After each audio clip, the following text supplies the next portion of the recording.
What up? Hello, hello. Bienvenidos a another amazing episode, otro episodio de Hoy en Día TV. I am your host, Yessie Rodriguez, on this beautiful day. You're live, you're well, you're kicking, and you're listening to us, viewing us, and we want to thank you for your support.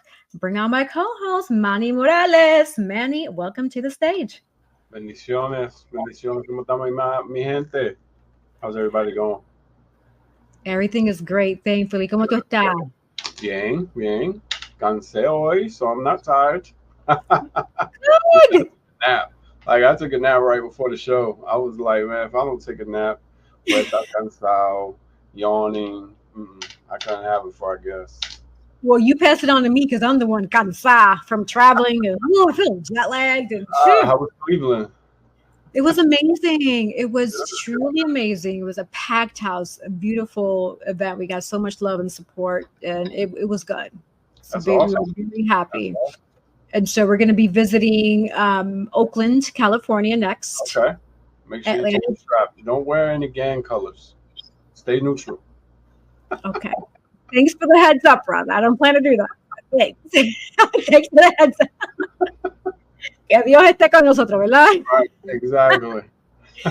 well, from what I gather, the event is there, but where we'll be staying, I'm not going to disclose that for privacy reasons, right? Right, but we'll be staying in a different city, but okay. The event is in Oakland, though.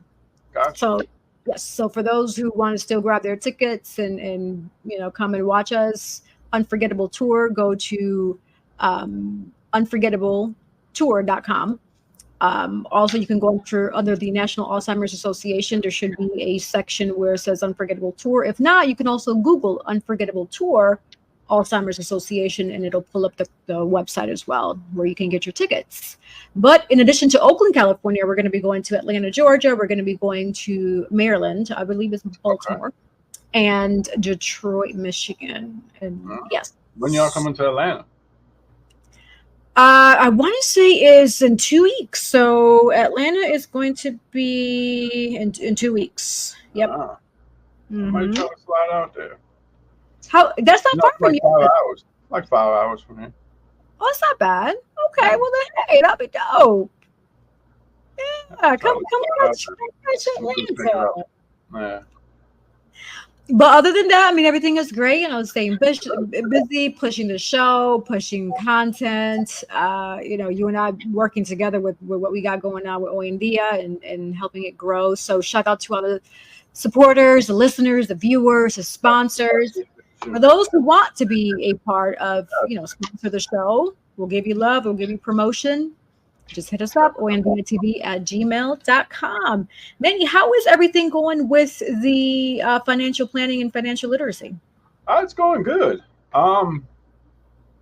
It's going really good. We've had a couple open houses. I went to my first convention for them. There was a bunch of people. People came from New Orleans. We had a lady come from New Orleans. Different places in Florida. We just got together and learned a little bit more about the other different policies that are available, and just more information to give to our clients and the people that are potential clients, so that way they can make a better sound judgment on what they want to do for their future. So it was definitely informative. I wasn't able to stay the whole time because I had the fashion show. But it was definitely informative. Yeah, so it's definitely going pretty good. If anybody out there needs financial assistance, to know more about how money works, hit me up, and we'll definitely get you into an intro class. So it's free. All the information is free. We don't push you to get anything. We just want you to have the knowledge and understand what most of the rich people know. So right. Yeah. Okay, well, good. I'm happy to know that everything is good. And yes, I was going to ask you, how did it go? You got so many fashion shows. So this was a first for Jacksonville. For those that don't know, I'm in Jacksonville, Florida. We did a anime cosplay inspired fashion show. So there is one of the designers was actually there, and she modeled one of her pieces for the fashion show. The gentleman that I walk for, Johnny Nismo, he is a designer here in Florida, and he does different anime inspired pieces. So takes pieces from different um, anime cartoons, and make some dope clothes like the jacket that I wore. I definitely posted on my page, Okay. so viewers and you can see it. But it was dope. Like for the first one, of course, it was a little unorganized and Yeah. unorthodox because it was the first time, and we were just trying to get everything together. Right. Um, but the cosplay and the anime community, they're so like inviting, and they just want to be a part of something, and they want you to like what they're doing. So it was just we were well I was accepted warmly. So it was Got definitely, I'll do it again. Put it that way, I'll do it again. Just seeing the different cosplay outfits that people put together. It was dope. It was definitely dope. I liked it. Yeah. Yeah, absolutely. And dealing with fashion and just shows in general, it is a lot of fun. And our special guest today, actually, she knows a lot about fashion and fashion shows. She's going to tell us a little bit more about what she Okay. does. So I'm not going Okay. to spoil too much because I'm going to let her talk about herself. Who Right. best to promote you than you, right? Right. Um, Exactly. so but with that, I want the viewers and the listeners to be reminded, if you are not already aware, that when putting on large productions, things are not always going to go smooth. Right. You have to be Right. ready for the unexpected. Like Manny just said, things can be a little bit unorganized. Like in your mind, you have it one way, but execution, especially when you're dealing with different personalities, different moving parts, then everything is a little different. So versus you playing checkers, now you have to play chess because you're like, okay, now here, we're there, okay, there. Uh-huh. Exactly. That's the big game. And so if you're thinking about putting on a production, you can do it, but just make sure that you definitely have all your ducks in a row and have support, because you can do it by yourself, but you're going to be overwhelmed and overstimulated with like a lot of Right. emotions, right? But definitely seek help, seek for people that want to support you or help you, and everybody can grow together. Right. Um, Exactly. so yeah, but that's cool. I'm glad it went great. That Fun. is It was awesome. definitely fun. Have you ever thought about doing a show like that? Because you do fashion show. Have you ever Yeah. thought about cosplay or like something like that?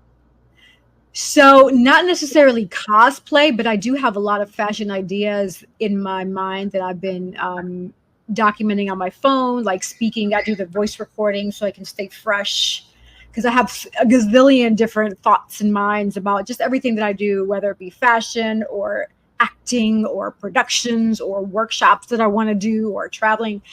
I drive myself crazy sometimes. So I have to like voice record everything and say, today is blah, blah, blah. This is what I'm thinking about. And then I have to like, in my audio recording, tell myself the vision so that in case I forget, I go back Right. and I was like, I was thinking about something and I listened to it. I'm like, oh yeah, that's what it was. Right.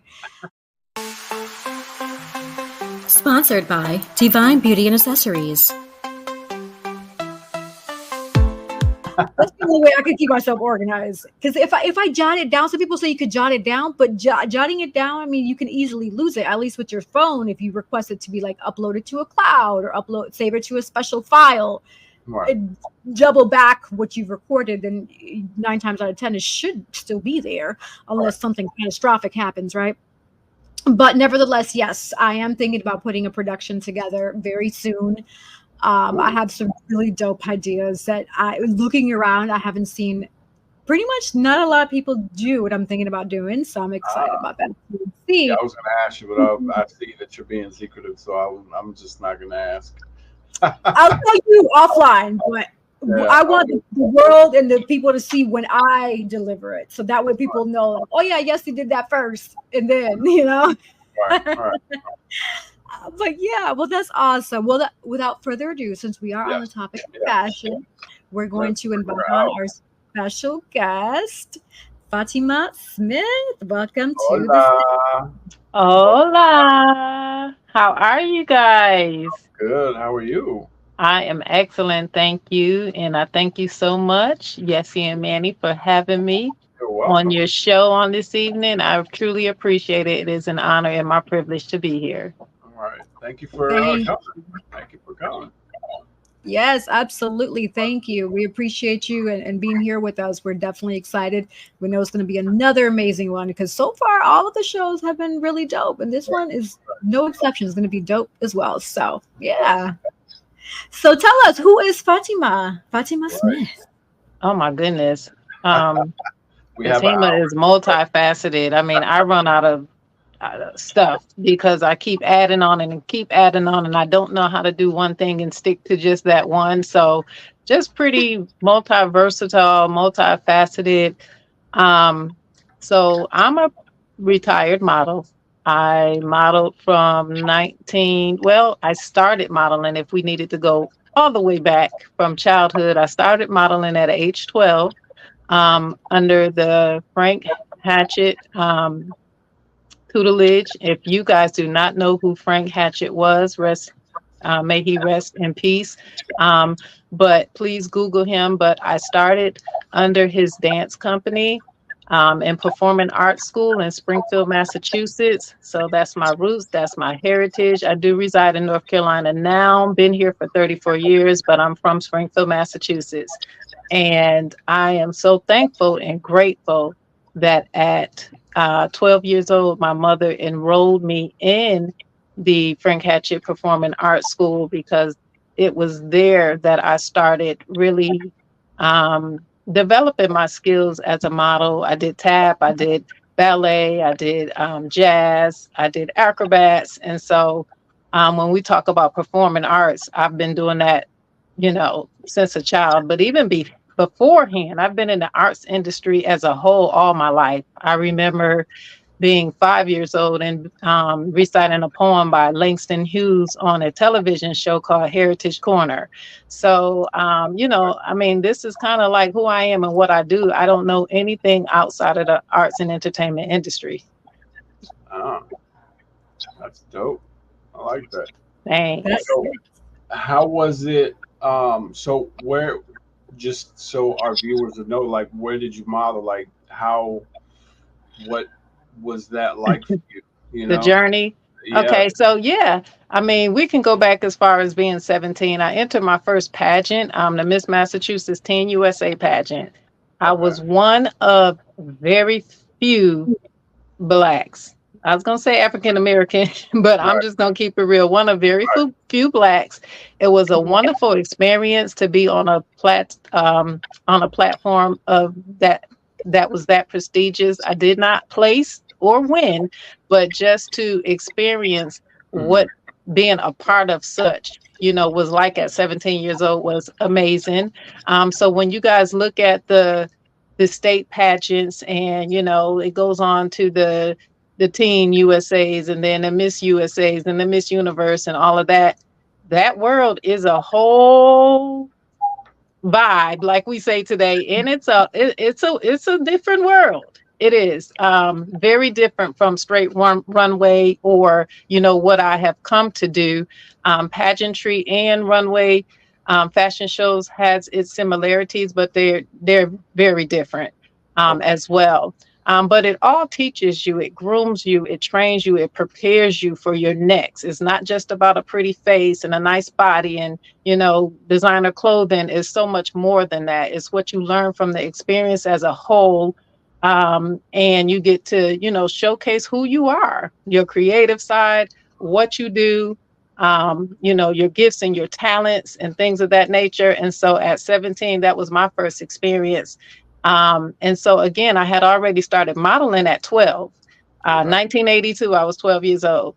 And so my mother actually signed me up to model to teach me, or to reiterate, because she was my teacher, to reiterate, looking good, dressing nice, and being aware of who you are and how you look before you leave the household.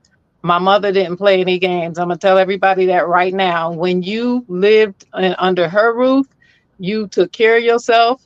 She was very big on, personal hygiene and grooming, and, just making sure that before you step foot out the house, that you look a certain way. And so enrolling me in modeling actually helped with that. And then I kind of developed that and, started learning my own sense of style and things of that nature. And so, of course, like I said, at 17, I did the pageant.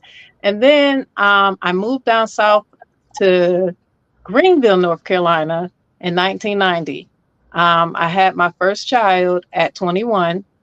So I took a break from the fashion industry.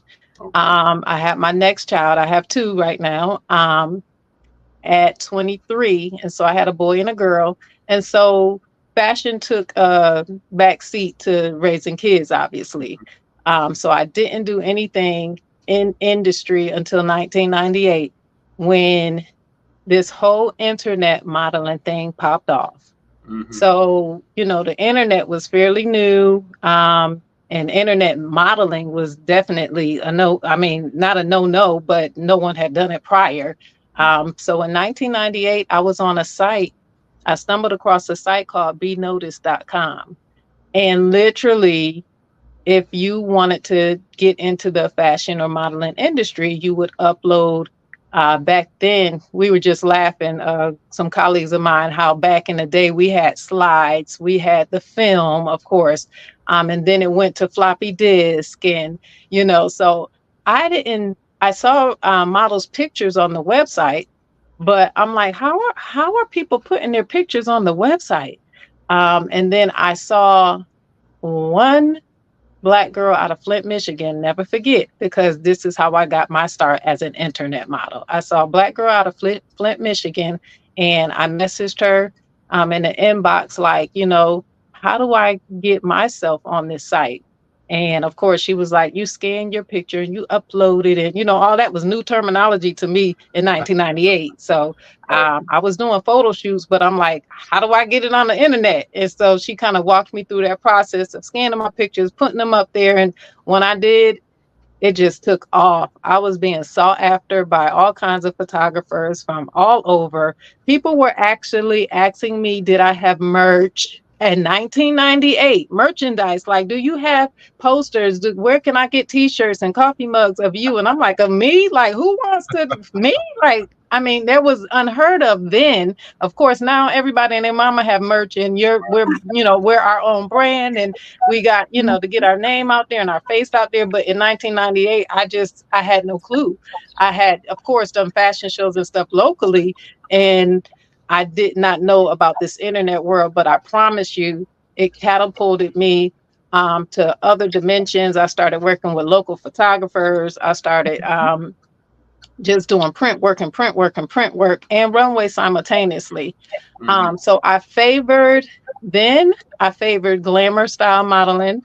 I did lingerie. I did high fashion, even though I wasn't quote unquote industry standard height. Right. But I did get to model for a plethora of high fashion designers when I was selected, of course. But for photo shooting, I did lingerie, I did some boudoir, and I kind of had a niche. Believe it or not, my niche was in fine art. And to this day, as a retired model, if anybody had to ask me today, what's my favorite genre of modeling, it would be fine art, nudity. Before everybody go into, oh my God, she poses naked. There is an art to fine art. That's why it's called fine art. And we're not talking about taking off our clothes and just a photographer pointing and shooting. because that's tasteless and that's not fine art modeling. So I could teach a whole class on how to do it and how to do it right with class and elegance. And then I can let my body of work speak for itself, because I have some amazing photographs from when I did that type of work. But I'm just saying the genres that kind of resonated with me, that kind of made Fatima Smith the model who she was those genres. I did a plethora of it all. You have to be versatile in this industry. So I've modeled in New York, I've modeled in New Jersey, I've modeled in Atlanta, I've modeled in Charlotte, and all across the East Coast. And so, oh my gosh, my body of work, I still have photo shoots on floppy disks, literally. And I don't have a computer that I can put it into now. I still have photo shoot on CDs, on DVDs, on film. Like, it's just ridiculous. But that's been my life, like I said. That's awesome.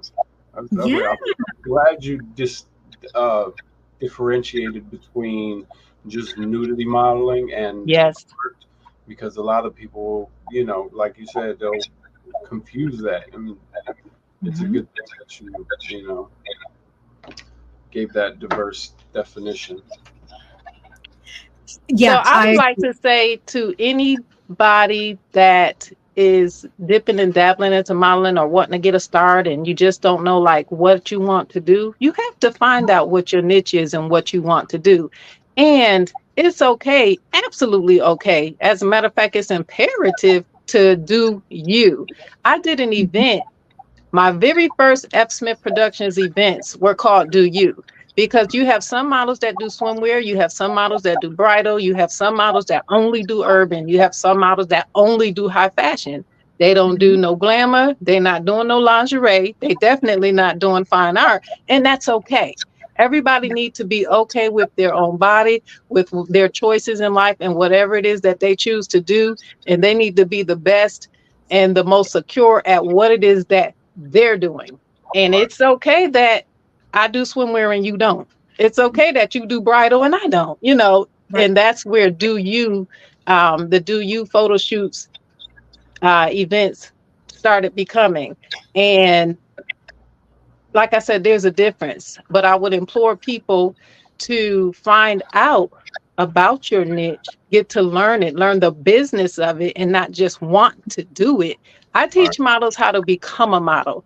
I don't really like working with models that want to model, but then when you ask them, well, what is it that you want to do in this industry? And they're like, oh, I just want to model. I really don't know what that means, but I just want to do it. Well, you have to know what it means, especially if you come to me, because in order for me to coach and mentor you, I have to know what it is that your niche is. What are you good at? And what is it that I can take and help develop you? I can't coach, train, and develop you if you yourself don't even know, what it is that you want to do. So everybody's like, oh, I just want to model. Or I have parents coming to me, oh, I have a daughter who's 5'7" and she's only 11 and, she wants to model. Okay. In what aspect? You want to do TV? You want to do print? You want to do commercial? I mean, because there's various aspects of this industry and a lot of people just want to model. So if you want to become a model, I'm your girl. If you just want to model, yeah, probably not so much. You probably shouldn't come to me.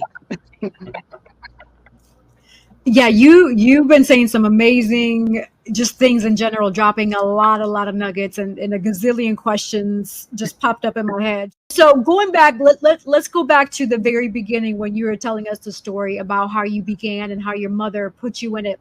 Now, was that something that your mother saw in you, that you expressed interest to her, or was it something that she encouraged you to do and she was like, hey, try it out and see if you like it, type of thing? I expressed no interest in it. To be honest with you, the little girl Fatima was always found reading and writing. I always was with a book in my hand. I was the quiet one. I was the shy one. And when I say that today, people are like, yeah, right. You shy? Like, yeah, right. But no, seriously, I was always quiet, off to myself, reading and writing and just a bright child. And so my mother would, quote unquote, in the Black neighborhood, get on me because I might my shirt might not be tucked in, or, pull your pants up and tuck your shirt in and do this and do that. And just like any parents say to kids, but my family, I come from a long lineage of models and hairdressers and stylists. And, I mean, my grandmother's sister, so that's my great aunt. My mother's aunt was my great aunt. She passed at, I think, 106, 107 or something like that. But she was fly literally till she died. She was fly. And my grandmother, same thing. Oh my gosh, all my life, that's all I saw was glamour. She exuded glamour. And then my mother took after her mother and their mother, and just our whole lineage. And I didn't know it then, but my mother was just grooming me, quote unquote, no pun intended, but literally to be classy, to be elegant, to care about what you look like, and to be beautiful from the inside out. And it wasn't just about the clothes that you wore, because she dressed us. We lived, like I said, I'm coming from Springfield, Massachusetts, but New York was a couple hours down the road. So my mother shopped at the finest stores, and my brother and I, she kept us dressed. I mean, our play clothes was like dress clothes, and people were like, why are you just so dressed up to do nothing? And it's like, because that's kind of how we dress. Right. And so I didn't ask to model. My mother enrolled me in classes to reinforce what she was already teaching in her household, how important it was to look like something before you leave the house, and to care about what you wear. Right. And how you present yourself. I later found out in life, actually, that's my presentation. And as we know now as adults, we are our own brand. We are our, what we present to the public is who we are. And so, now I obviously, with raising my own and all of that, I appreciate. I might not have liked it then because I come from a strict upbringing. So everything that wasn't exactly how she wanted it, or do this and do that and da da da da da. As kids, you think that's just your parents griping and staying on you and just always got something to say. But it actually was teaching me and grooming me for success and for my next levels in life. But I didn't understand that. But obviously, I do wholly and completely now, because I raised my kids the same way. That is beautiful. And honestly, I'm excited because that's music to my ears, because you've seen me and we've interacted many times, and you see how I'm always dressed up with earrings and this and that, because I am with your mom, like her and I see her. And people ask me that. They're like, Lucy, you're always so dressed up, this and that. And I'm like, you know what? I dress up for me. And also I dress up because first impressions matter. You don't know who you're going to meet anywhere.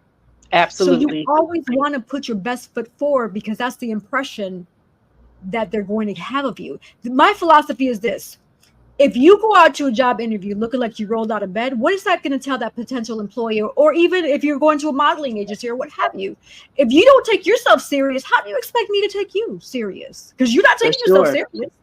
You're absolutely correct.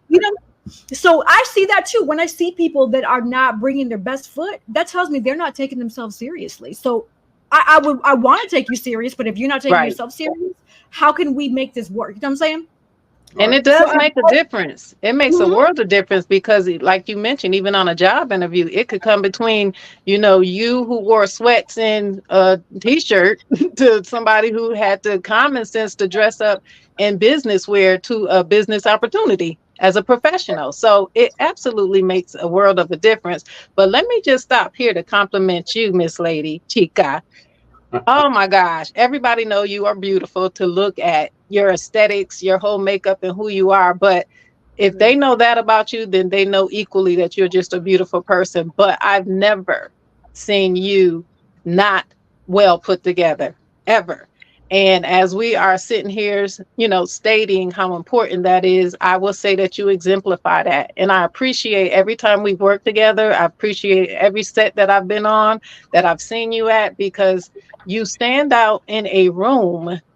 And it's not anything that you have to say when you walk in the door and walk across the room. It's just your presence and who you are. And I think that was what my mother was trying to do for me. And I understand that now, because I'm often told when I'm in a room, I have a presence. And so I have to attribute that to my mother and to my upbringing. And I see that in you too. I've since day one, and we've known each other for years. And I've always, thought that highly of you. Oh, that means so much to me. Thank you. I love those. Are beautiful words. And You're welcome.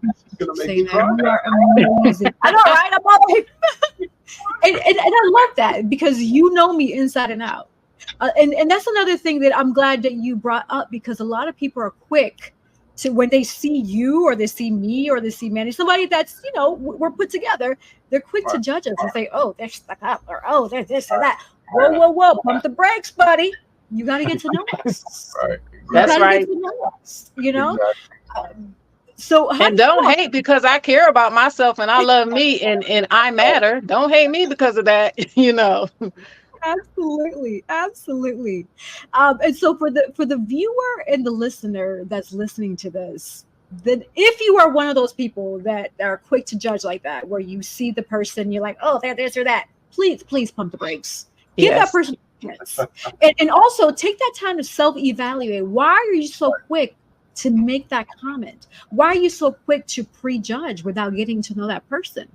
How would you like if that shit was put on your foot and people were prejudging you, right? So think about that as food for thought. What you do, you have to receive. You know what I'm saying? And we all come with a story, and none of us know each other's story until it's told.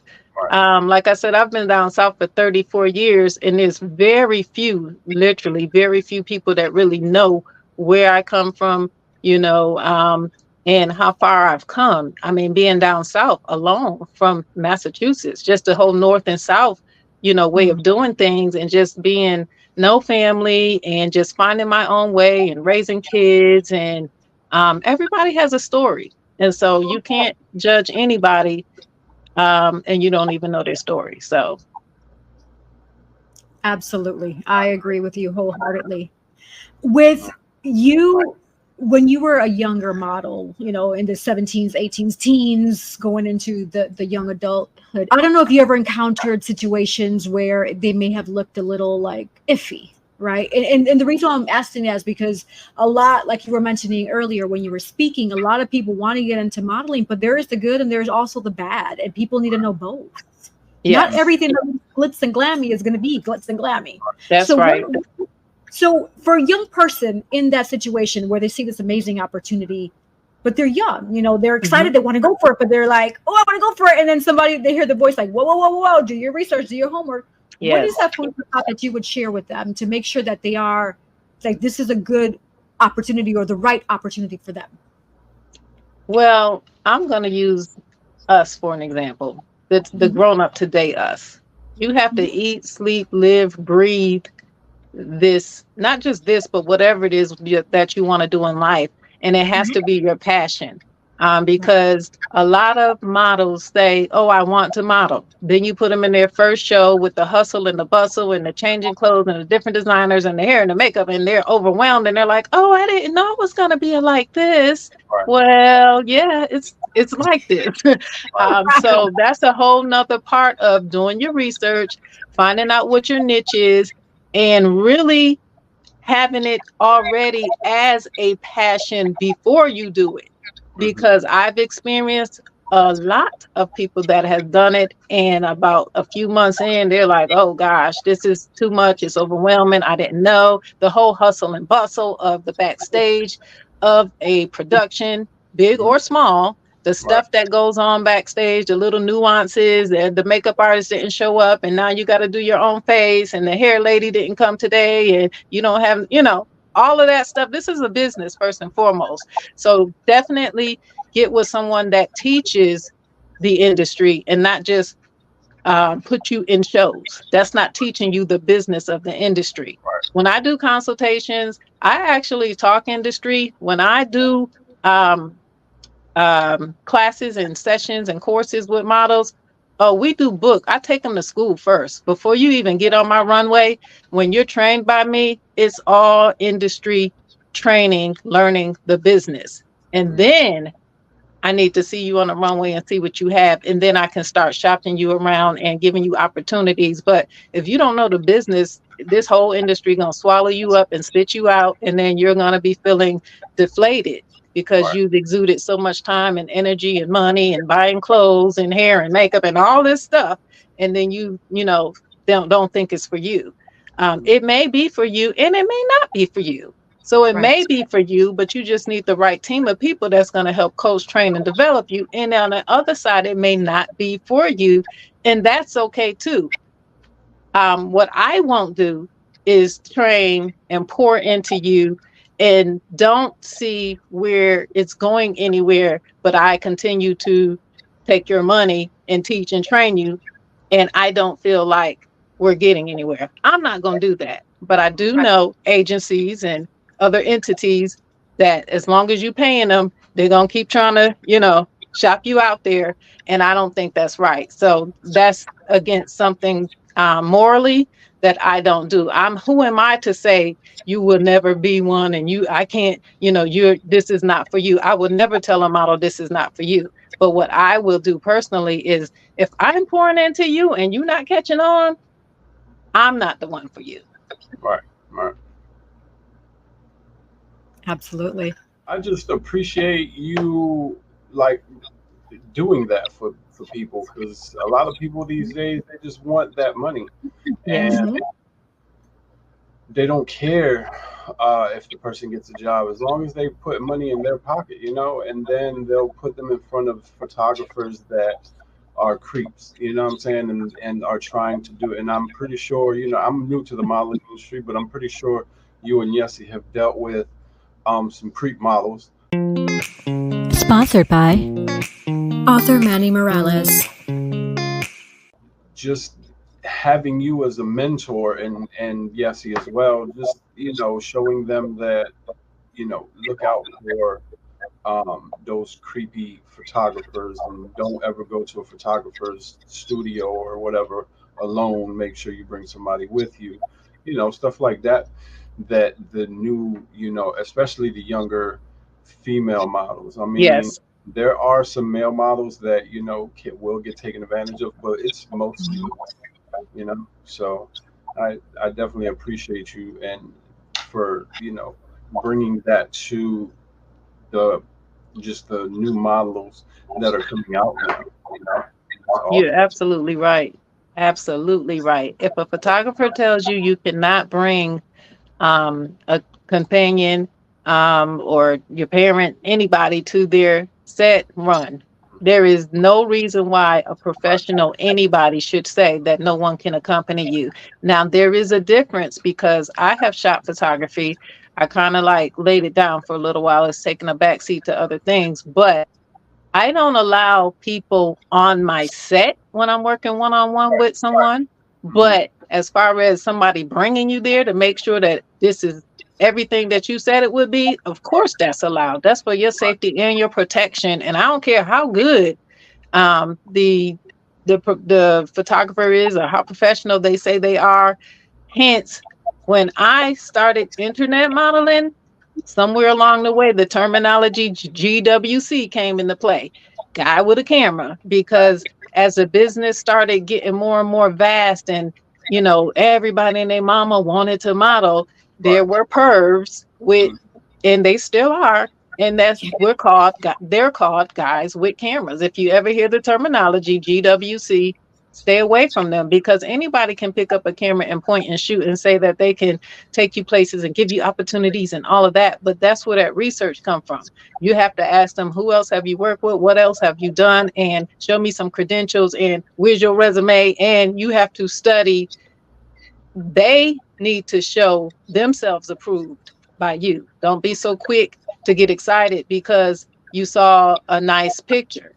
And then we got to also understand that we have novice people in industry who thinks everything is nice. Oh, he does great work. And then, somebody like me, I'll look at it and like, yeah, not so much. But to somebody that don't know any better and don't know what to look for, like the cell phone pictures today are amazing.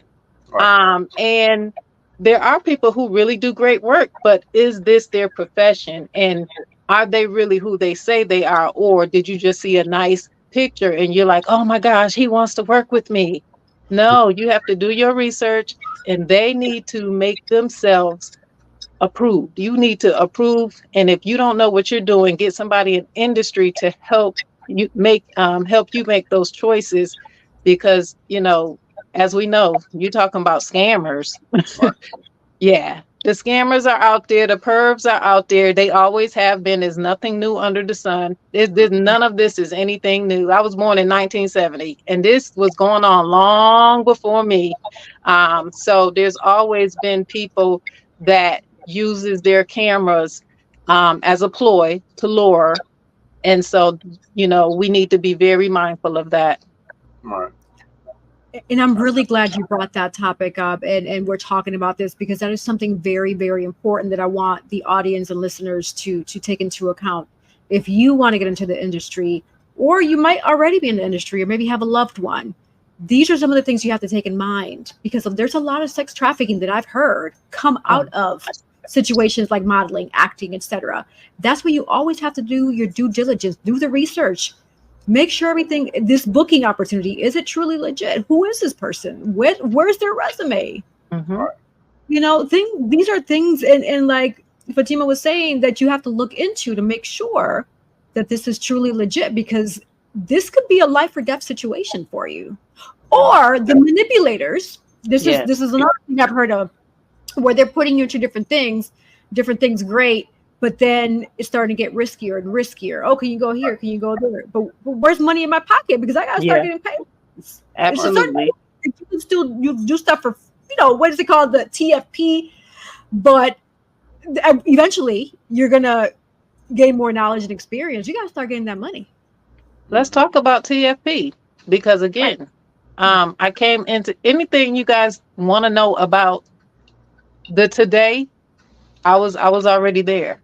I was already there. So when the terminology TFP came into play, it was time for, and back in the day, the P stands for print. This is when you worked with a photographer. You might be a new model. He might be an experienced photographer. He should be, he or she. But anyway, and the exchange was a viable exchange. It was no monetary compensation. But if you be my muse and allow me to shoot you, you need pictures for your portfolio. And this was back in the day when physical portfolios, lookbooks were actually being done. The premise to the TFP was both parties get something out of it. So we do the photo shoot, you get images for your portfolio, I get images to build my business, and there's an exchange. Okay, so that's a viable TFP. I'm not opposed to that, long as all parties get exactly what they were expected to get out of it. Today, there's still a necessity for TFP. But again, understand what the words mean and understands the exchange of, if I do this, then I get this. And make sure that whatever your contract says, and you should have a contract, a written piece of document saying, we're going to do a photo shoot. You're going to get 25 of the images that I select or you select, or it should be in detail. There's so many photo shoot opportunities and so many different fashion shows and so many different events going on, even today. And people are like, I didn't get my pictures, or, he only gave me 5 images, or whatever the case may be. Before you enter in that agreement, because the time for is an agreement. And so the initial original was TFP. And then after we stopped printing, it became TFCD, time for CDs. Your work would be given to you on a CD. And then time for the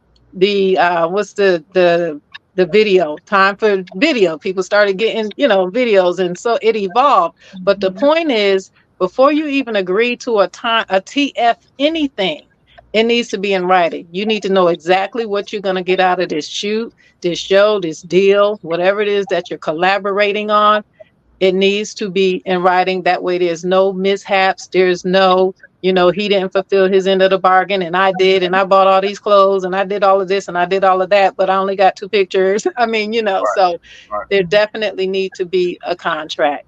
And then the time for was to develop you, and so you can work on being a better you. Your next shoot should be greater than your last shoot. You don't down shoot, and what I mean by that is you don't shoot with this marvelous photographer and he's renowned for his amazing work, and then your very next shoot is somebody just starting and then your pictures suck. You don't want to do that. Everything you do should be better than the last thing that you've done. That's leveling up. That's going to that next level, and then you can get paid. So I'm not opposed to getting paid, but the time for has its place, and it serves its place because it's supposed to develop you to get to that point where you're going to be paid and the photographer is going to get paid eventually. But it's when people manipulate and take advantage of that whole meaning is when stuff go awry, and then people feel like somebody's being taken advantage of. Right. So like a lot of stuff in this world, we take something that's so good and then muck it up, and then now it's it defeats its purpose. Right. Yeah, that's Right. not only with modeling, that's in a lot of things. Like people just, it's that one bad egg, and it spoils the whole situation, Contracts. Yeah. I don't care what it is. Type it up. Do a signature, something. I mean, some paper is better than no paper, because if there's ever a time where you have to, get legal advice and it goes into a court situation, the first thing they're gonna ask you, do you have any documentation? Yep. That's a true story. That is a true story.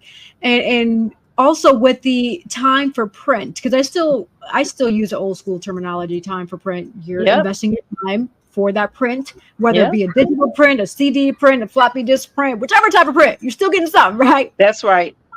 But also with those models, use that to your advantage too. Once you get those copies or your end of what you fulfilled, start promoting yourself. I've noticed that also, where a lot of people, they have all these amazing pictures, but we never see them. There's like, I did modeling. I'm looking. I was like, well, when did you go? Because you never post anything. Right. I know that you're a model, but does anybody else know that you're a model? Like, so that's one of my pet peeves when it comes to when I hear like, I did this and I did that and I did that. I'm like, that's great, congratulations, but where's the proof in the pudding? Sponsored by Collective Wear. Well, it goes back to why.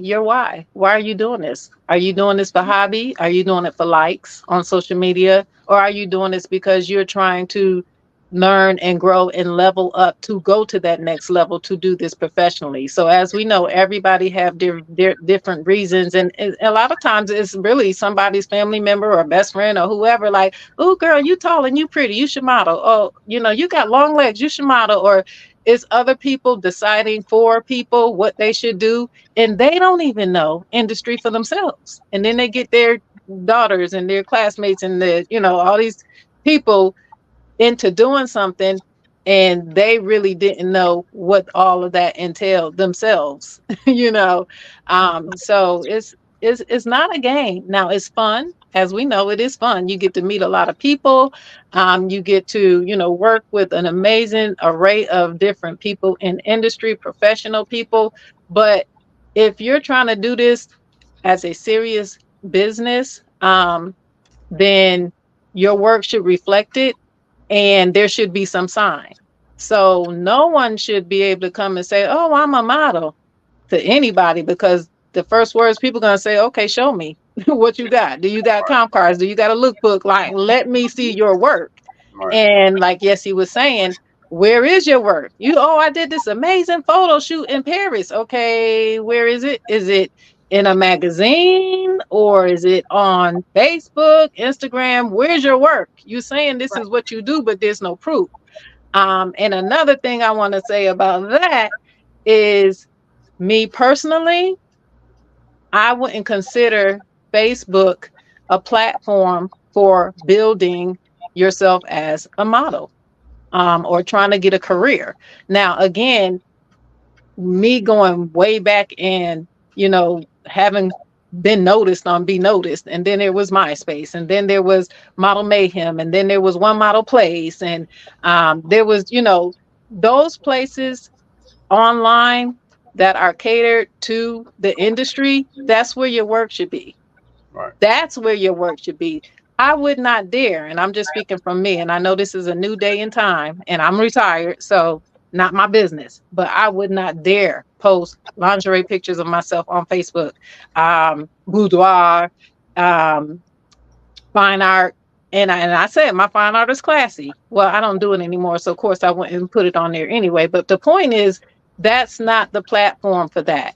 Now, if you have a Instagram page, and if you have TikTok and all of that, and you're trying to market yourself as a brand, get you your own brand page. Get your website, get a brand page, and brand yourself.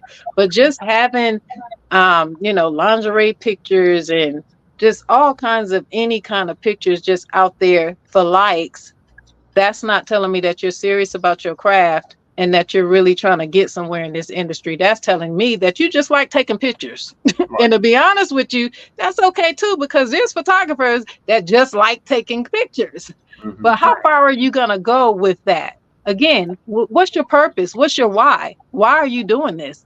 And it is okay. A lot of people just like taking pictures. And I'm only getting ready to slightly vent. It ain't that big of a deal, but this is one of my pet peeves. Mm-hmm. I am the Southeastern Region fashion editor for iFashion magazine, which is a New York magazine out of New York and Canada, and so it's international. Awesome. Why are you doing high fashion couture magazine quality work and throwing it out in the air for likes when you could really be published and seen overseas, internationally? But you're not doing that. But you're taking pictures and just throwing them out in the air. Mm-hmm. Again, it's, you know, what would be the purpose? So that all goes back to why you doing this in the beginning. Are you doing it for fun? Because it's something I like to do. My cousin's a model, so I wanted to dip and dabble and try to model too. Or are you doing this because somebody saw potential in you and you really want to try a stab at this to see how far you can go? So yeah, it's a lot. As we know, it's more than the glitz and the glam. And I know people have heard that time and time again, but it is so much more than just a pretty face, a nice slender body, and the glitz and the glam. So much more. It's work, actually. And then when we ask you to work, now you're like, oh, I didn't know it was so much work. We have to go to rehearsals. You mean we got practice again? And I got to walk in heels. Yeah. This is the business. This is the industry. This is what we do. And when you're walking for multiple designers, I'm not about to get on my soapbox. Let's not go there. But I will say this, and I'm going to shut my mouth. When you're walking for multiple designers, it is an honor and a privilege to be selected. I don't know what in the world has happened today, because in my day, we had to stand before designers and we were hand chosen who was going to walk for who. And not everybody got a chance to walk. You might, out of a show with 10 designers, you might walk for 1 or 2 designers. You might walk for 1. That's not to say that you would be the choice for every designer there. But today, it's like models are kind of complaining, and some of them are disrespectful to designers and their clothing and their vision and their creations, and they feel entitled. That's not how this works. It is a privilege for a designer to see fit to put you in their garments. And so they should be respected. Right. Designers don't get nearly as much respect as they deserve. Yes, we need, well, not we, because I'm not a designer. Yes, they need physical bodies in their clothes to be a walking mannequin and to present the clothing. But the model should consider the opportunity for what it is. It's an opportunity for you to walk for designers to bring their garments to life. And I'm starting to see a lack of respect for that. And I don't like it. I personally don't like it, because I had to slave and I had to fight my way to walk for certain designers. I mean, I walked for designers, and that was again a privilege. But I'm seeing a little lackluster today in the privilege. Models show up and just feel like because they model, they're expected to be chosen, and that's kind of like, yeah, a new thing for me. So I just had to throw that out there. Right. No, I'm glad you shared that because I echo exactly what you're saying. Designers are the reason why there are fashion shows, why you were selected to model that clothes, bring that garment to life. Right. And so with that, I remember this was years ago when I was doing a really big fashion show. And there was a young lady that I was standing next to, and we were in our own little sections, changing clothes, putting on our designer clothes. And when this young lady changed, the aroma in the air was very uncomfortable. It was very, very uncomfortable. And with me, I have a very sensitive nose where I smell things that I don't want to smell. And so I had to walk away because I started like gagging. And so I say that to say this: hygiene, personal hygiene, please. Take care of yourself. Please. And if you sense that something may be wrong, please go see a doctor. Please go see a doctor. Very important. Very important. Yes. So what should happen? First of all, you should bathe daily. Or let me take that back. Everybody don't bathe every day. That was I was trained up to do that. So that's just a practice in my household. But anyway, but as far as putting on designer pieces, understand that these are pieces that started off as cloth, and the designer's God-given talents and creations made them into what you see before presentation. And so it's your job to present it in its best light. You should bathe, most definitely, but do not put any scents on designers' garments or put any perfume on, because again, the designers have to showcase these pieces in other shows. So you don't want to spray perfume all over their clothes or on your body, as a matter of fact, because of course your scent will be left in that piece. Please put deodorant on, but do not do the I was going to say powdered deodorant, not the powdered deodorant, the one that's going to leave a stain, obviously. Do not do that. Some designers don't even want you doing lotions or oils or anything like that, because if you have satin or silk or, whatever the material is, again, this is their handmade sewing machine creation. And, one person can ruin it. And so, but all of this is taught and told with the ethics of learning the industry. If you don't know the industry, you're not going to know to do that, So here we go again, talking about just getting the coaching and the training and the development part of it. And then you'll know what to do, even as far as being at a show and working the garment and coming back and just ripping their clothes off or throwing them on the floor or, no. No, we don't do that. These designers have to continuously showcase their pieces. And the hopes is to sell. That's what they do it for. They want the consumers to look at you and say, I want that. Can I buy that today? And then they get it and it's smelly. No. No. No. But that's the etiquettes of, modeling. That's not being taught. And I don't think it's not being taught because there's not people to teach it. I think it's not being taught because people aren't trying to pay for the training. Right. Which is very, very, very important. Model development is highly important. I invested in it. Fatima invested in it, and her mother. Manny, I'm sure you've invested in it. Somewhat, yeah. Yeah. Yep. And so with that in mind, I mean, yes, this is just like with anything. People go to school to get degrees, so that way they can look marketable for a potential employer. That's the same thing that you're doing with modeling, with acting, with anything that has to do with media, arts, taking pictures. You're investing in yourself the same way that you would invest hundreds and thousands of dollars to get your degree. You should be doing the same thing if this is the industry that you want to take seriously. For sure. You should want to find ways to make yourself stand out. Like, wow, I want to work with that person. Because guess what? What Fatima just shared is if you are manhandling, how I call it, garments, putting makeup on it and doing this and doing it on the floor, being mean to the designer, you're getting black booked. I'm telling you that right now. Black booked, which means that nobody wants to work with you. I'm just keeping it 100. Right. You're right. Yep. I've seen and heard of models that have been black booked because of that. And then they're like, oh, well, I don't know what I did. Ma'am, yes, you do. Or sir, whoever. Ma'am, sir, whoever. Right. So nevertheless, with that in mind, and just fast forwarding to the opportunities now, because you do a lot of amazing things.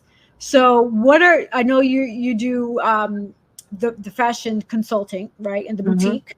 Mm-hmm. You have a lip gloss line. Mm-hmm. Yeah. FSmith Glam Gloss. Yes. Yes. And then you also do model coaching development. So talk to us about all those different facets and pockets of businesses that you have under your business and name.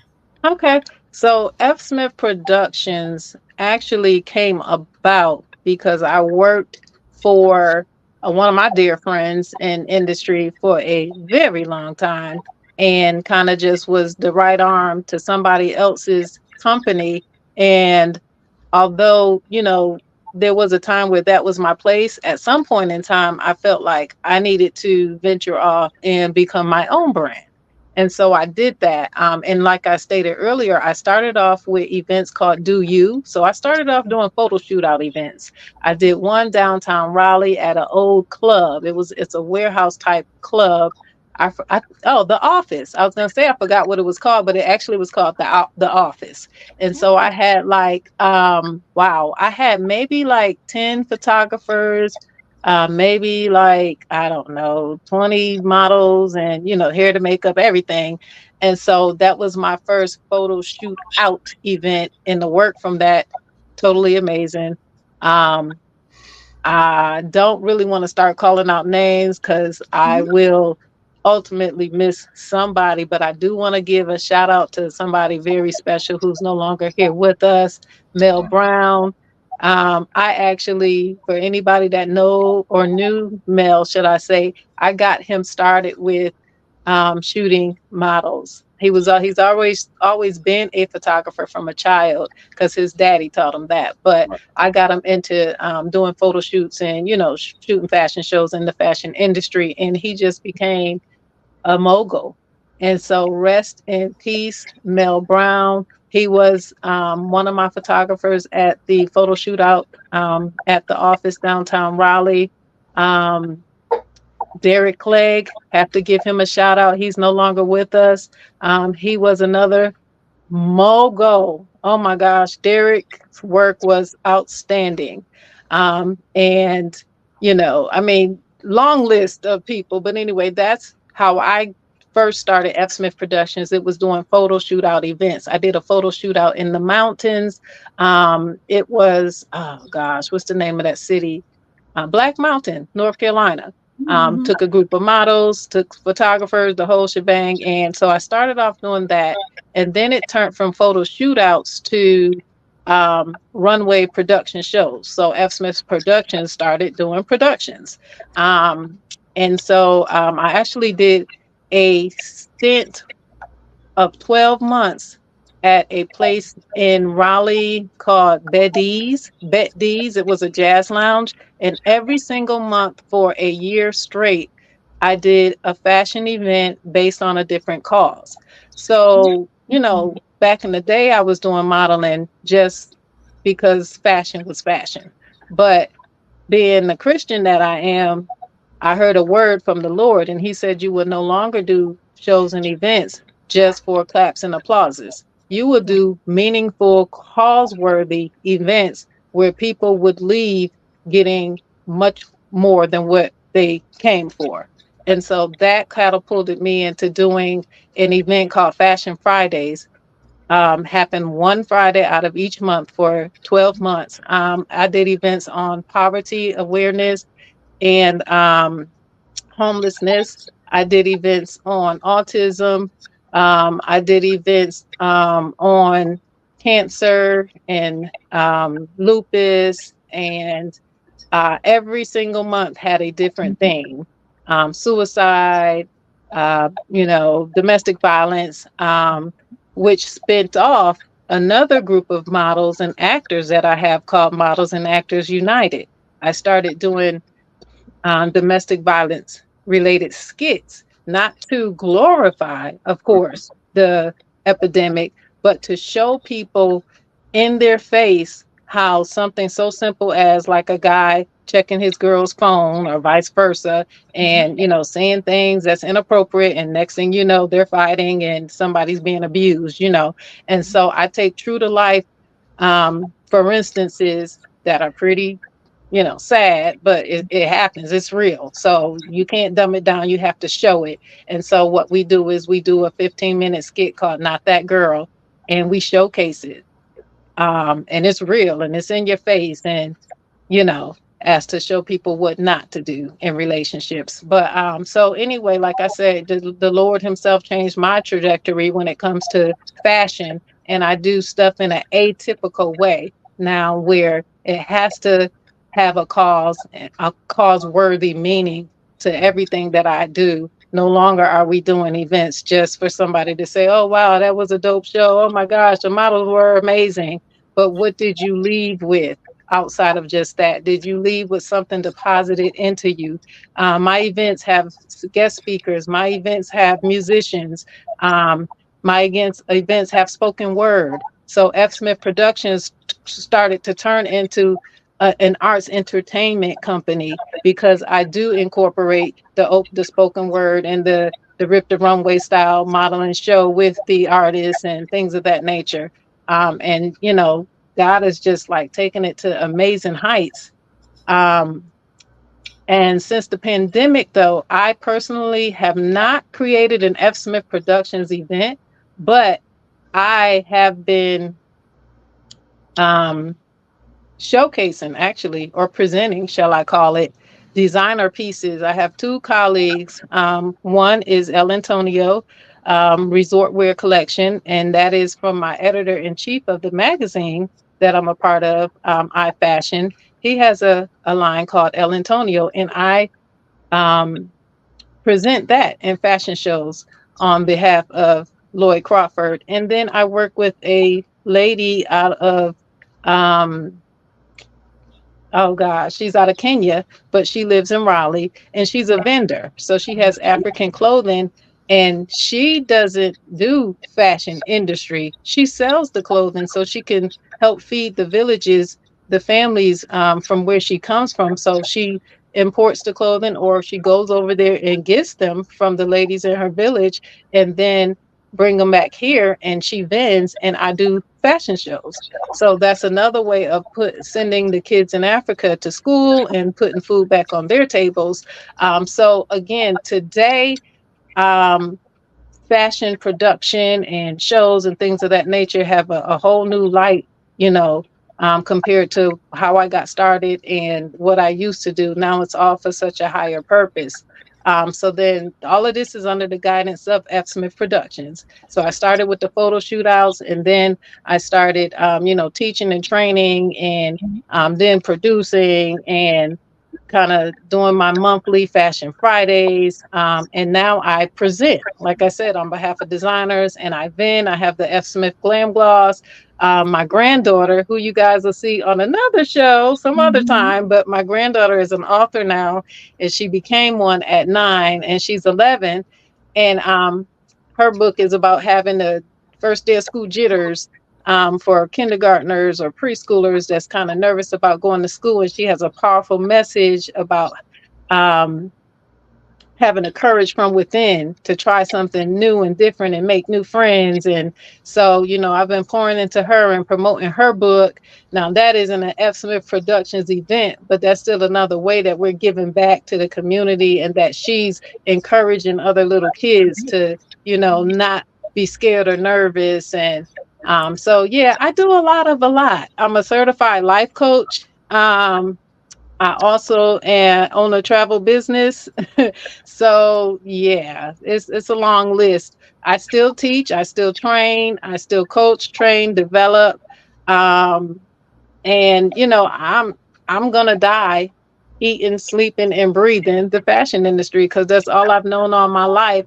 But I really like the fact that the latter years I'll be known for, what was poured into others and how they utilize that. And like we always say, it's a cliche, but if I've helped one somebody, get to their desired destination, then I've done my job. So, I have models today or that started with me as babies. I have 5-year-olds that are now grown and in college. And, I'm looking back like, oh my gosh, are you kidding me? I remember when you did your first fashion show. And, I have people that went on to have babies and gotten married and went to college. And I've got people that signed too. I worked with a 12-year-old. Shout out to Lauren. Oh my gosh, she was 12 years old. Her mother promised her she could start modeling at 12 and came to me by referral. I trained her for 6 weeks. And like I said, I took her to school before she did anything. And then after that, she started doing shows. And the girl now is signed with a New York agency. She's in college. I think she's 22-ish. Wow. She's just doing her thing. And it's amazing to see that she's modeling in Paris and she's just working with all of these high fashion elite designers. And I can never say it was because of me, but I'm proud to say that I had a part in her journey, as well as everybody's path, everybody that has crossed my path. It's a blessing to have had a part in their journey. So that is who FSmith Productions is. That is who I am, what I do, in a nutshell. That's Wow. awesome. That's definitely awesome. Wow. Yes. A lot of amazing, remarkable just things that you do, especially the Kenya. Oh, her garments are beautiful. I don't know if you've seen them. I'm trying to think. Yes, at the Mercedes-Benz show. If I'm not mistaken, I think I showcased. Well, no. I wouldn't have showcased that line because I think that was just high fashion.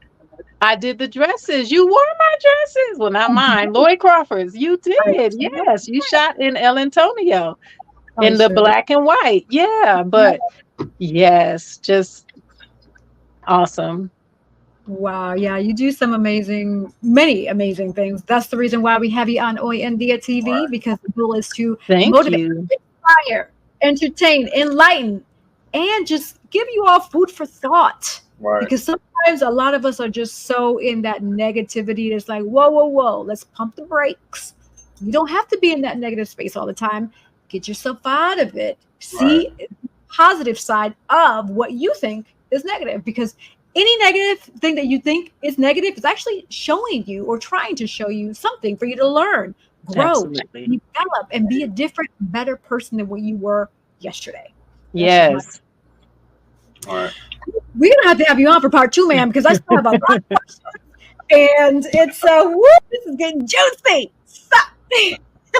Her resume, like, just amazing. It's awesome to see successful people and the journey that you've taken. You spoke about your mom and how she kind of ushered you into this industry, and it just flourished for you, and that's amazing. That's just completely amazing. Thank you. I mean, what's in you is in you. Your DNA, don't lie. Whether you want to tap into it and really understand like who you are is up to you. But whatever your parents created, that is great. Then you have greatness in you. And it's just, again, it's up to you to tap into it. And of course, growing up, we don't really, I would say I'm a product of the 70s. So, our generation, like I said, we're playing double dutch. We're outside. We're doing this and we're doing that. We're not really kind of like aspiring or hoping to be famous in this and that or whatever on this level. But to be over a half a century today and look at the things that my mother stressed and instilled in me, and how I kind of, it was lackluster, it didn't mean anything, and I was like, and now I see where and why she was making deposits all of my life. Right. And that's what a good parent do. They deposit into you, so when you get older, you will produce the fruits of their labor. Right. And so now I've done that with mine. I have adult children with children. So I've done that with mine, and they get to do that with theirs. But if you have gifts and talents and anything that is in your DNA, tap into it and really kind of like, find out who you are, find out whose you are, and just, we here, be the best that you can be. But it's just so much about us that sometimes we don't even know until somebody kind of tells you you have potential. They see potential in you, but then they help you pull it out. You might feel like you have potential, but don't realize the magnitude of how great you are until someone else brings it out of you. And so I'm just grateful that if I see somebody that I know have strong potential, I can help them get to where they want to go. Now, if I don't, I can't, I can't give you something that you don't have, or I can't help you tap into something that you're not ready to do, or or don't know that you can do it. So so many of us, we believe in people when we like, oh, you can be so much better at this, and you're so great, and you have all of we say that, but unless they feel that and know that, then there's nothing we can do for them. All right. Absolutely. I agree with you wholeheartedly. Absolutely. And you're just a truly remarkable, amazing, beautiful person. And thank you, I'm glad sister. Amana. Yeah, I'm glad that we have that bond, that rapport in a positive way, right? It's like we know each other. We've been knowing each other for years. So we speak candidly because we want to definitely help people, the three of us. Because yes, maybe we throwing some wisdom down too. Maybe we throwing it down. But talking about that, there was a question that I wanted to ask, and it's one that I'm passionate about with regards to model walking, because mentioning when I look at the Versace's, Dolce & Gabbanas, all the high fashion, there's a certain walk that you have to do. But when I'm looking at local productions, everybody's doing like a dance and bouncing and and it's just kind of it makes me like cringe a little, because it's like that to me is not how it's supposed to be. But what are your thoughts about the model walk? What you see from a high fashion standpoint to what we see in the productions that we're exposed to in our areas? It's definitely your demographics, because the South isn't known for high fashion. The South isn't known for fashion. I mean, you're gonna find it in New York, you're gonna find it in Milan, you're gonna find it in LA, and various other places. And so with people being up and coming and trying to do fashion weeks and fashion shows and on a bigger scale, everybody should kind of like be on the same accord with what the walks should look like, but they're not, because you have, various people trying to emulate what they may see in New York or Milan or Paris or whatever. And then you have your urban who is not straight runway, and you're allowed to click and twist and turn, and there's troop style modeling, there's straight runway, there's half turns, there's no turns, there is just so much, so many different ways to present. And some of the people doing the fashion shows don't know that there's so many different ways to present. So again, I would just encourage people to not just want to be in a show just to be in a show, but make sure that show is conducive to your style of modeling and where you want to go. If you ultimately want to be on a runway in Milan or in Paris or in New York on a high fashion level, then you need to know how to walk a high fashion walk. I mean, there is a place for everything, but you got to know what that place is.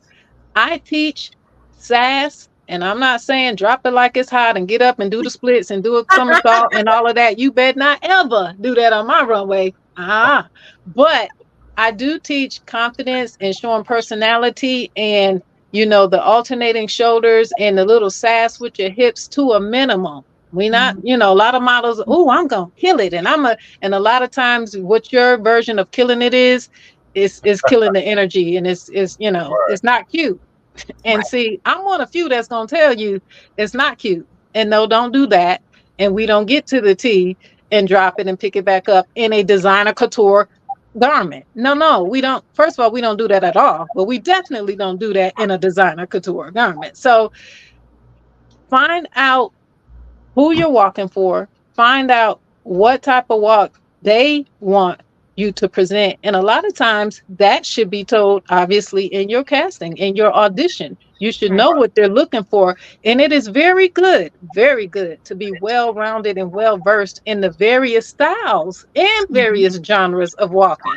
Because if I say do straight runway, straight runway. If I see show me some sass, you know how to show some sass. Not too much, just a little. But then you might have someone else that wants a lot. And they might say twist and twirl and do this and do that. And if that's what you do it. If that's what they're asking you.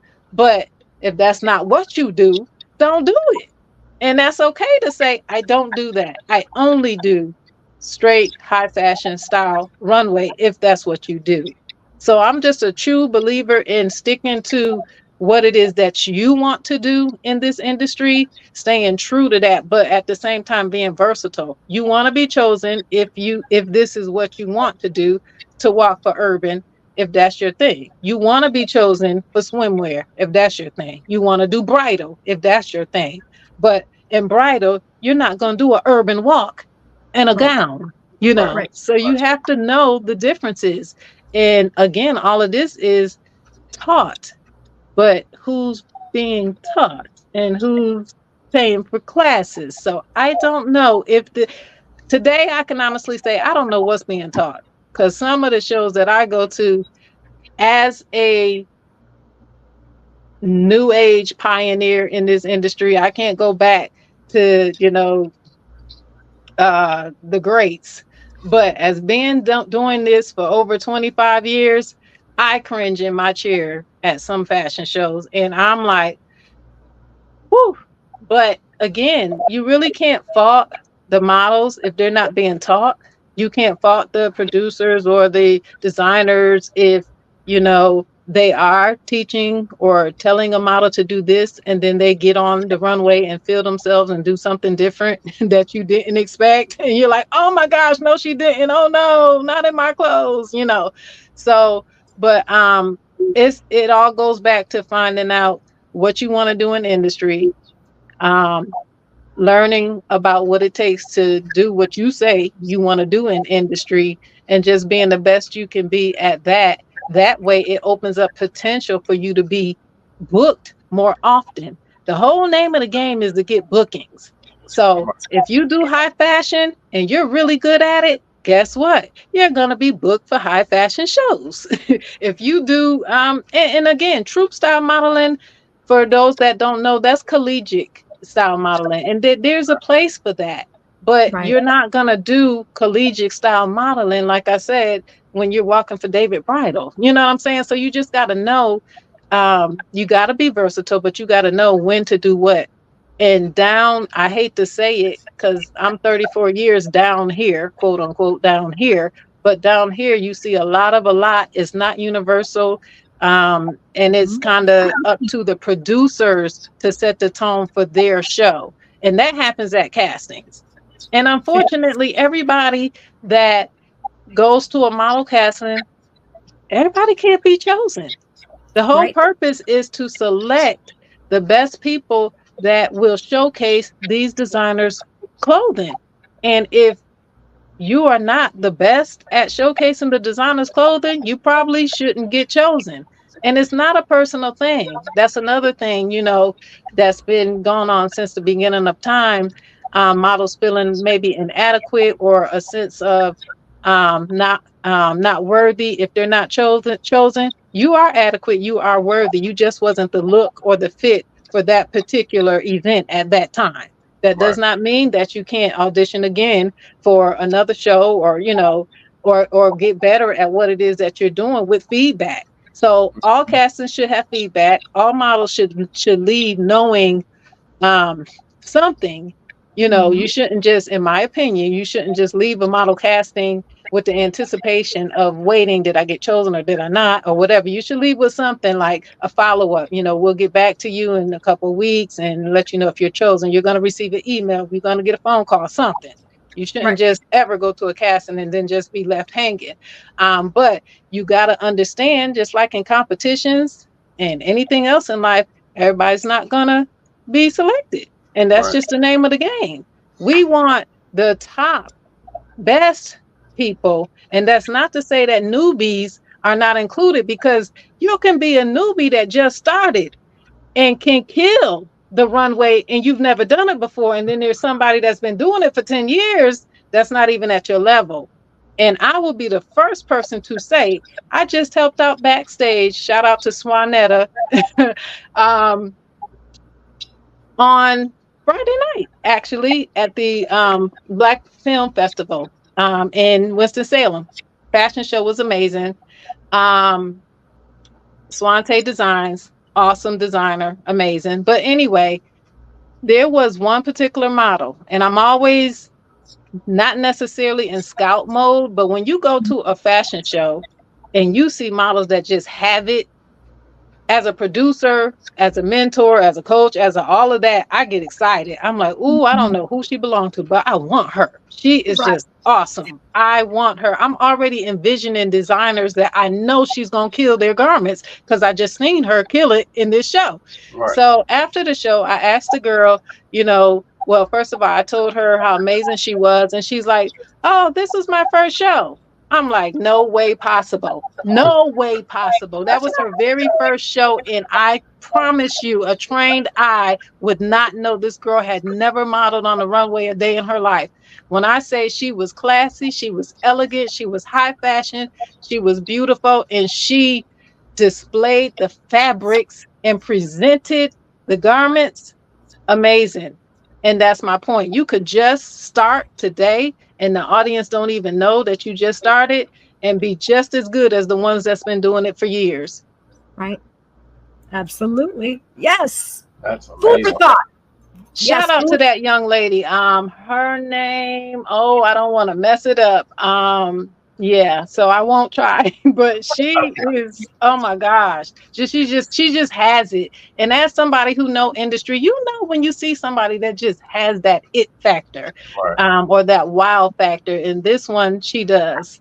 She most certainly does. And I'm sorry, because I do want her to watch this when it airs, but I promise you, it's not because I'm intentionally not saying your name. I just don't want to botch it up. But when you watch this, awesome job, young lady. That is beautiful. Well, we are hitting that end where I'm trying to find a good happy ending, but this is tough. So we're definitely gonna have to have you. I could talk, y'all. You know, when it's like I said, if you don't eat, sleep, breathe, and have passion about what it is that you do, you probably shouldn't be doing it, because this is something I can do in my sleep and I could talk about all night. I'm passionate about it too. And Manny, he has experience, but this is great learning for him as well. Right. Of course. Yeah. Yeah.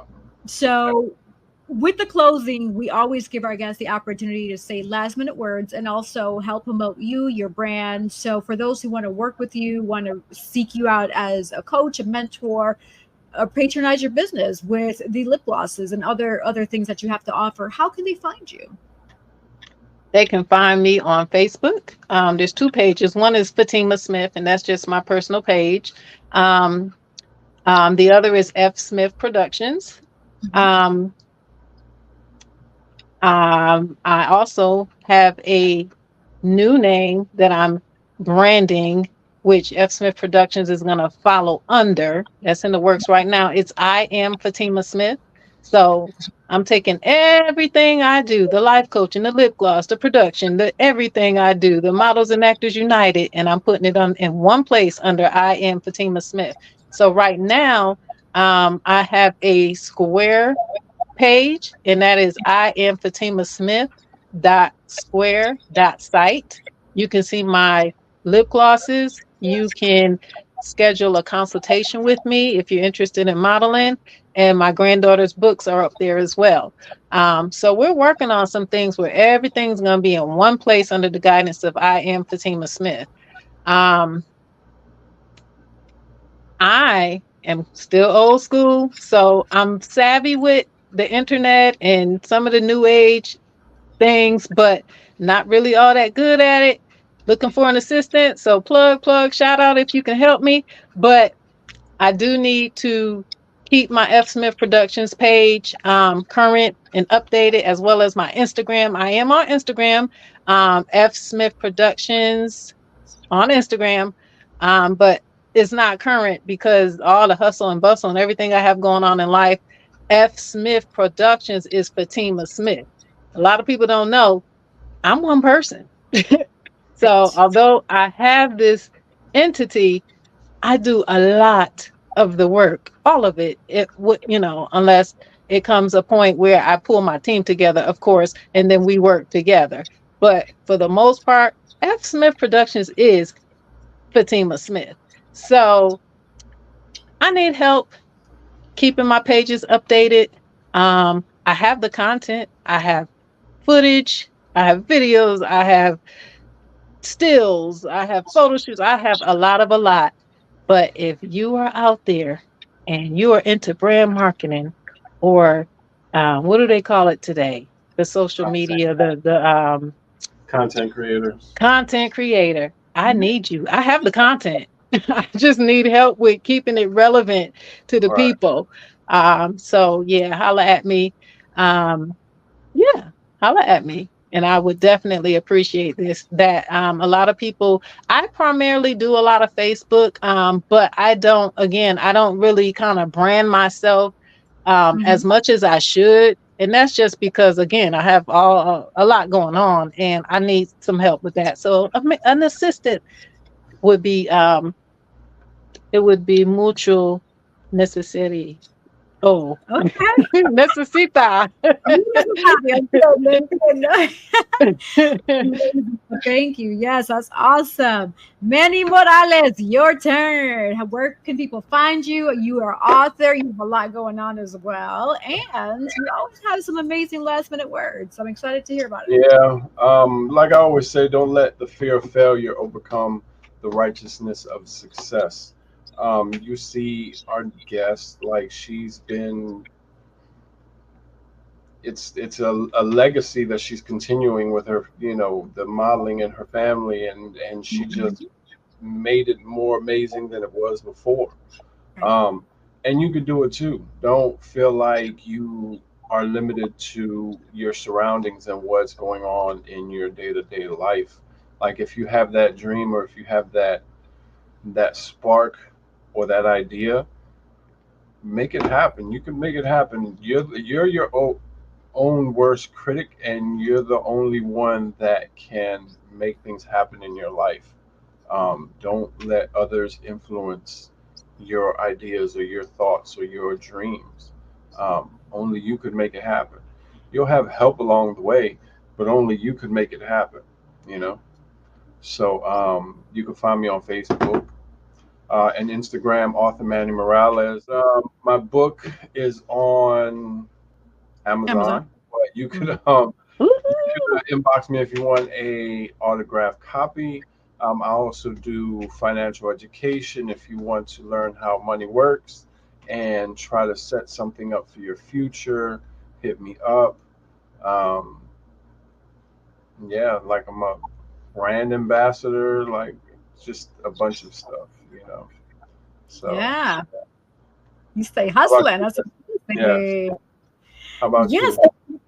So for me, I definitely want to give another special shout out. So throughout the show, you're going to see different quick 6 to 10 second commercials just saying sponsored by. There are different sponsors. We have author Manny Morales. We have Divine Beauty and Accessories. We have Collective Wear, Collective Visions, Myra Enterprises. And you can also become a sponsor of Hoy en Dia TV. So if you are interested, I am putting the email right now at the bottom of the page. Just reach out to hoyendiatv@gmail.com. Email us, absolutely. And so for me, for those who want to know me more or more of who Yessie is, I have a lot going on as well. It's similar to these two amazing individuals. So I would say just Google me, type in YESSE Rodriguez, and you're going to see my Facebook, IG, website, yessierodriguez.com, and then just other stuff, bios and different sites of I did that the other day, actually. I Googled myself, and there's a bunch of sites that have a bunch of stuff on me. I'm like, oh, okay. Well, All right.